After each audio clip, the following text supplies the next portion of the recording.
দেখুন, অভিষেক ব্যানার্জির ঘ্রাণ শক্তি লালবাজারের পুলিশ কুকুরদের থেকেও তীব্র।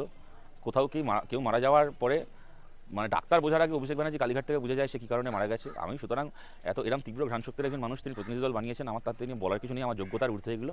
তবে ওইটুকু বলছি, প্রতিনিধি দল যখন বানাচ্ছেনই তখন আপনাকে ডায়মন্ড হারবারের এমপি করে রাখার জন্য যে মানুষগুলোর প্রাণ গেছে তাদের বাড়িতেও পারলে প্রতিনিধি দল পাঠান।